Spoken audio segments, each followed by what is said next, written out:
Thank you, Sylvain, for the introduction, and thank you for the invitation. I will talk today about some theoretical aspects of how earthquakes stop. And let me start with some background, general background here. Some of the open questions that we are interested in when we do research on earthquakes are listed here. It's not a comprehensive list. How earthquakes start, how they propagate, how they stop, what controls the strength of faults, what determines their segmentation. We see an example on the left from my birth country, Peru. This is a map showing the coupling along the subduction zone, and there are obviously regions where the fault, the megathrust, is strongly stuck, strongly coupled, and other regions in white here where it's sliding very stably. And earthquakes can propagate along these asperities and sometimes break several of these locked regions. And that's something that we would love to understand better and to integrate that knowledge into earthquake hazard assessment, where basically the question is, can we say something about the rupture size of the next earthquake? Where will those earthquakes, the next earthquake, stop? And this is also a critical question for induced seismicity, induced by fluid injection, for example. Can we estimate the hazard of induced seismicity? Can we control it? So these questions have to do with how earthquakes stop. So I hope today I'll give you some of the insight into the theoretical advances that we have achieved recently. There are challenges in earthquake mechanics research.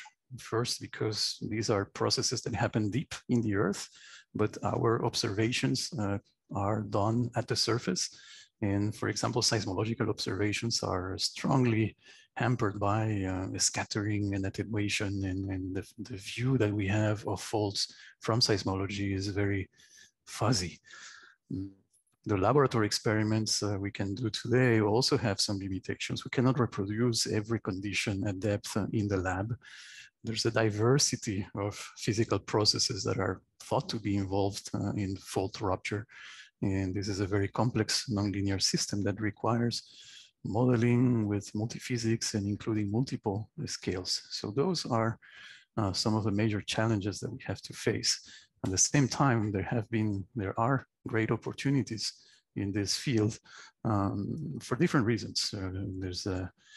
In my generation, compared to the generation that preceded me, there's been a lot of large earthquakes. Of course, they've had very bad impact on society, but at the same time, they have given us a lot of data to start addressing fundamental questions about earthquake rupture. At the same time, we've been gathering more and more data and developing new techniques to acquire data in even more dense ways. And at the same time, there's been an exponential growth of computing power that allows us to make a lot of advances, as all of you know, here at CIG. So let me come back to this question of fault segmentation. And the figure on the center shows, we're again looking at Peru. It shows the history of past earthquakes. Each vertical bar is a rupture. There are well-identified so-called barriers, which are areas that have not been breached by past ruptures. They are often associated to features in the bathymetry, like the Nazca Ridge, the Mendaña fault zone. So the seismicity itself organizes within those segments that are separated by barriers. Some earthquakes are large, but only cover part of the segments. Some earthquakes are huge and cover the whole segment. And in this example, so far, there hasn't been any earthquake that has breached any of those barriers. So they are thought to be permanent at this time scale. But there's still this lingering question of whether or not an earthquake in the future would be capable of growing past one of these barriers and become an even larger earthquake than what we have seen in the past centuries. So these are type of questions that we would like to to understand. And how do we address this from a theoretical point of view? There is a strong basis given by classical fracture mechanics. And you can look it up in one of a book like a friend's book here on the left.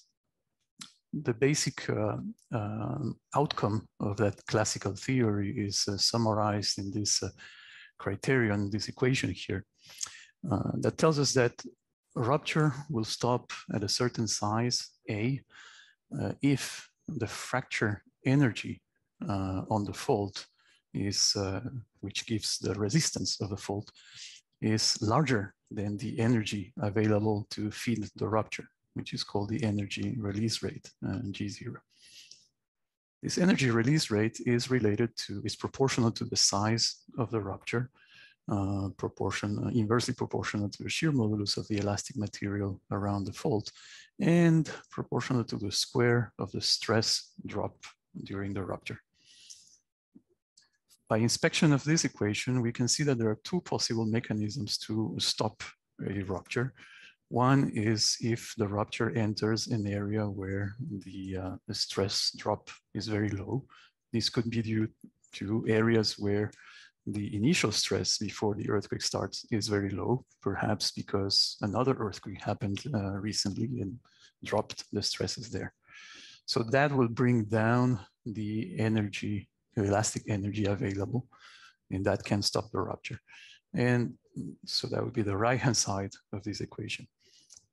And the other way of stopping a rupture is on the left-hand side, is by a rupture entering into areas that have very strong resistance, so very large fracture energy. Now, this theory has been out there for many decades, more than 50 years, and it is thanks to these theoretical insights that we can fly and that we can safely travel on ships. So it's thanks to this that many of these accidents that are illustrated on the left, we learned how to prevent them. So this is one of success stories, the early success stories of fracture mechanics. More recently, we've also had other success stories of this classical fracture mechanics. We've been able to apply those theories to predict earthquakes of different sizes that can be produced in laboratory experiments. So that's a paper with Dave Kammer in 2015. We can also predict or interpret some interesting observations about microseismicity. For example, this picture on the right shows you distributions of aftershocks stacked during different sequences of micro-earthquake main shock aftershock sequences. And you can see that there's a halo of, we're looking into the fault plane, there's a halo of microseismicity and the hole in the center. That hole in the center indicates where the main shock rupture occurred. And it has a certain aspect ratio of 1.4. And that number 1.4 can be actually explained by this fracture mechanics theory. It's due to a difference between the energy release rate in mode 2 versus mode 3. We have also successfully applied this to interpret in the context of induced seismicity some empirical observations about the maximum magnitude of induced earthquakes as a function of the injected volume. So the circles here come from observations of induced seismicity in industrial contexts, from laboratory experiments on the left-hand side of the figure, and in the middle from underground scientific experiments. And these scaling relations in the solid black line are what the fracture mechanics model would predict. So a scaling of maximum moment proportional to injected volume to the power 1.5. Now, this conventional or classical fracture mechanics theory applies pretty well to ruptures that are either 1D ruptures in the 2D medium or circular ruptures in the 3D medium, or more generally, ruptures in 3D, but that have an aspect ratio that is close to 1. That is not the case for the largest earthquakes on Earth. And we have here this example of the slip distribution during the Tohoku, during the Sumatra 2004 mega earthquake. And you can see that it's a very elongated rupture horizontally and broke, thousands of kilometers along strike, but only a few hundreds of kilometers along dip. So it's much longer than wider.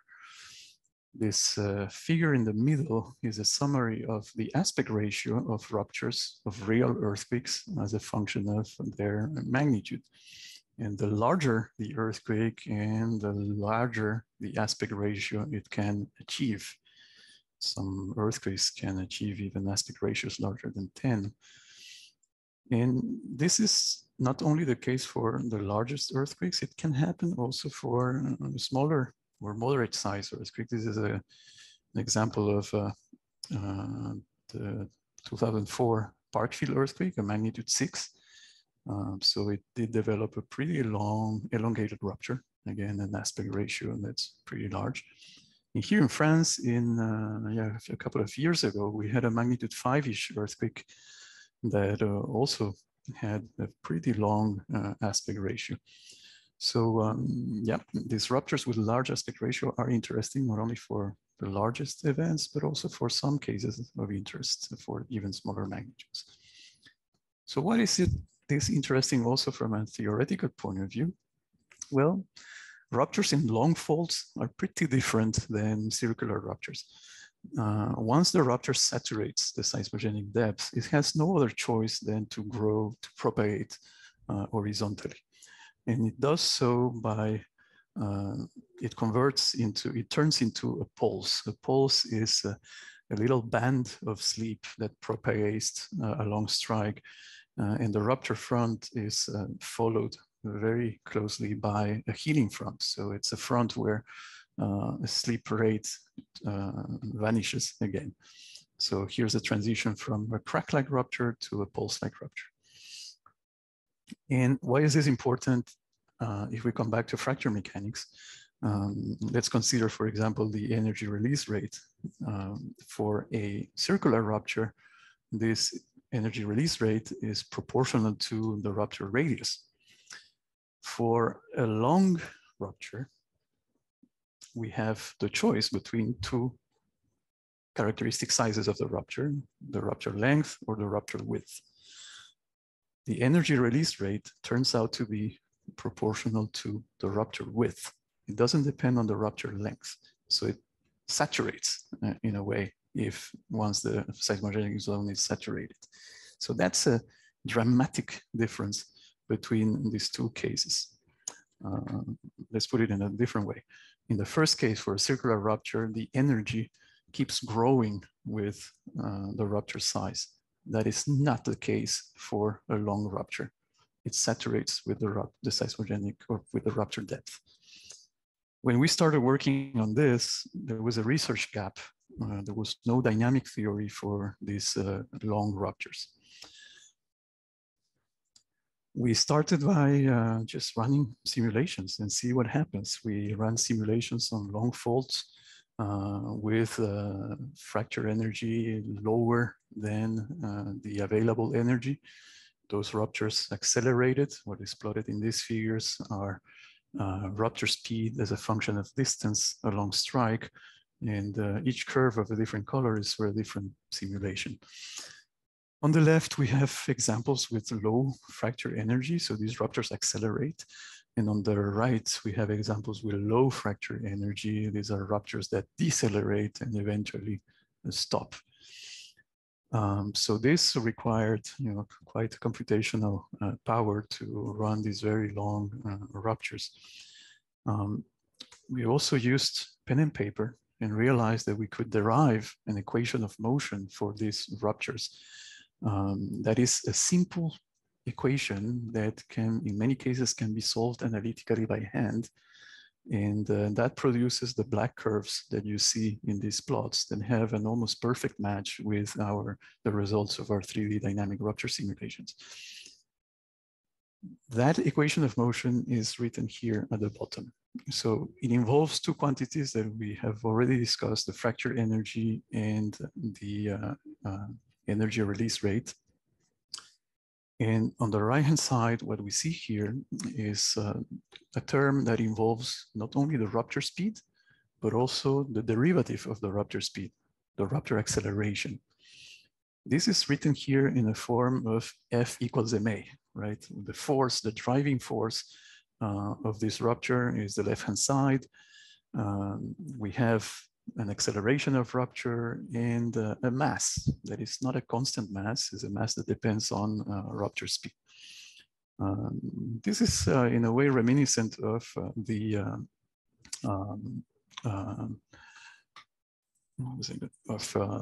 relativity, where we have a mass that is dependent on the speed of a particle. Okay, so we have this equation of motion here.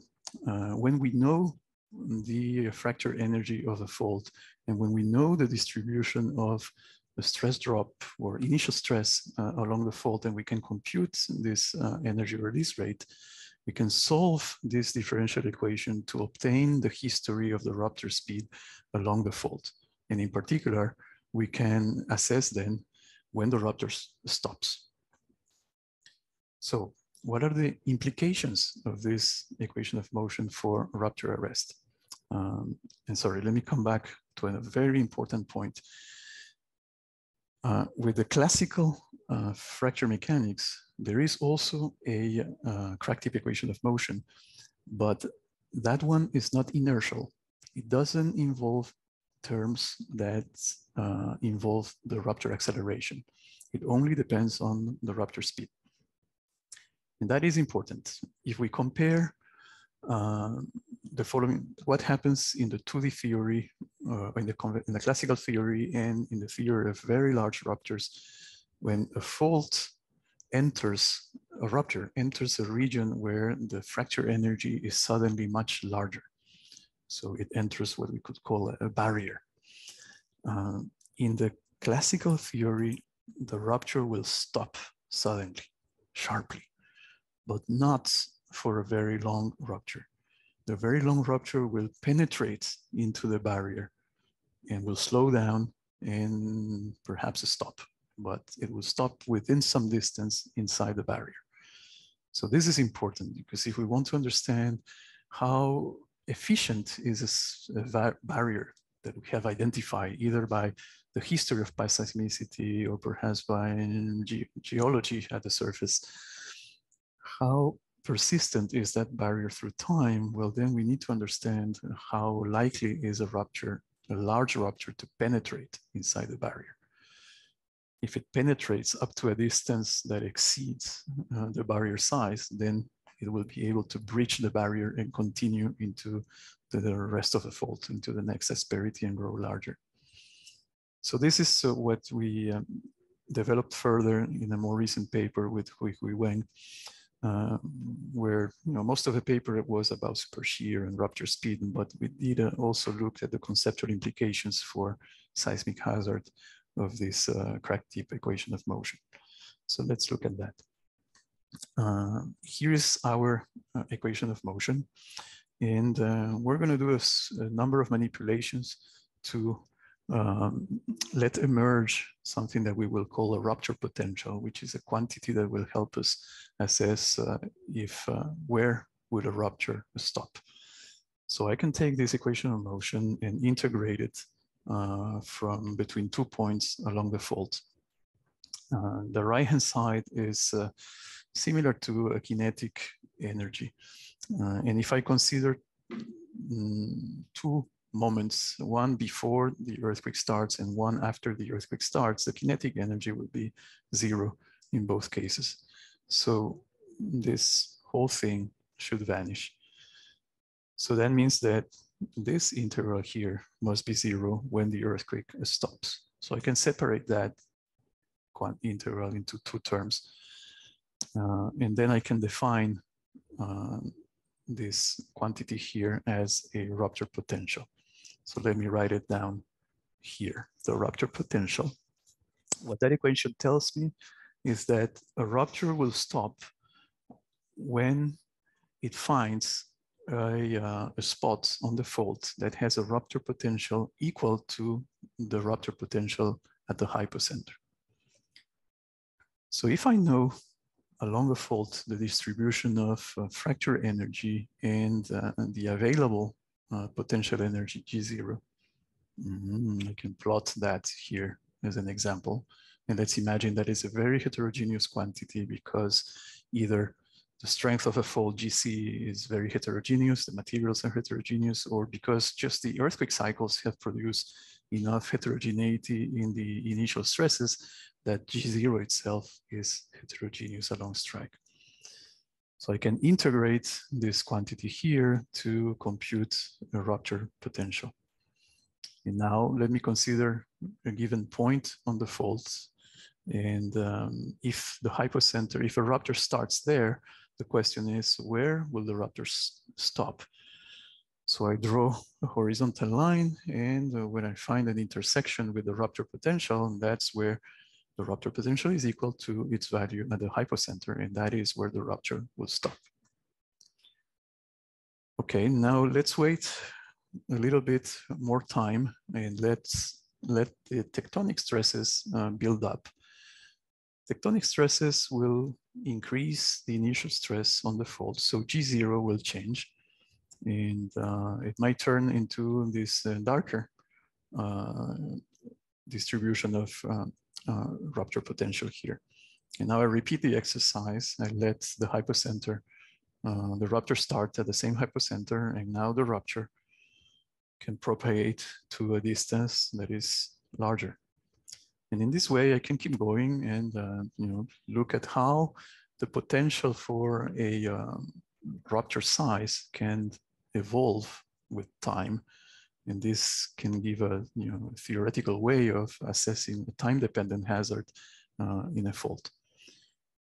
Of course, this is very idealized. It presumes that we can measure these quantities here along strike, GC, fracture energy, and G0, the available elastic energy. How can we estimate those two things? All right, let's make an attempt. G0. Here's the equation. It depends on the rupture width. So from coupling maps or from estimates of temperature, we can make estimates of the seismogenic width and take that as an upper bound for rupture width. Shear modulus, well, okay, we can take standard values, 30 gigapascals. A stress drop, all right, a stress drop, that requires a bit more thought. What we know is we can estimate these coupling maps along the subduction zones thanks to dense geodetic observations. So that gives us a slip deficit, and we can use this relation from elasticity to convert that slip, to relay the slip deficit to the potential stress drop that could occur on the fault if all that slip deficit is released. So combining the two, we get an estimate of the energy release rate. So that's one part of the story. The other part is fracture energy.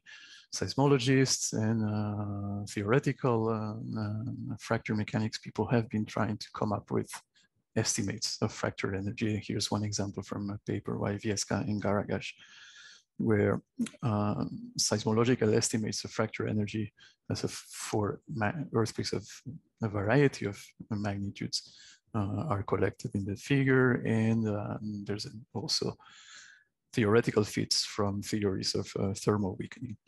So one can take this type of estimates and fit power laws, such as what we do here, fracture energy, power law of the final slip. So we can use those two things. So given those informations, we can try to see, for example, assess what would be the potential for a runaway rupture along this portion of the Chilean subduction zone. A runaway rupture can happen if the available energy is larger than the fracture energy. So we have power laws for both, and we can combine them to rewrite that condition in terms of the sleep deficit. The sleep deficit has to overcome a certain critical value for runaway to happen.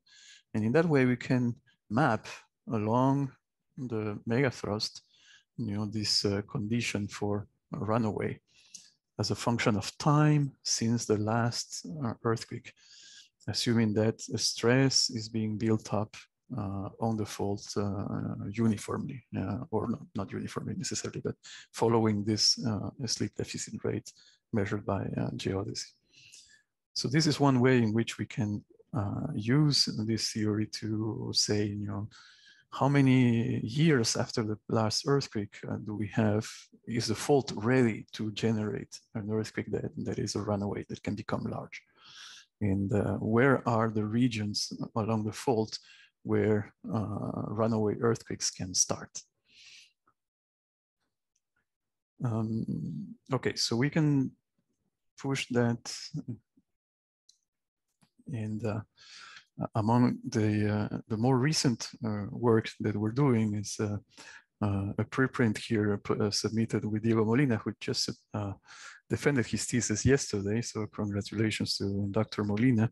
He's been running earthquake cycle simulations, quasi-dynamic earthquake cycle simulations on very long faults and addressing these questions. And he's been able to interpret, to explain some of the observations that he does in these earthquake cycle simulations using the theory I presented earlier.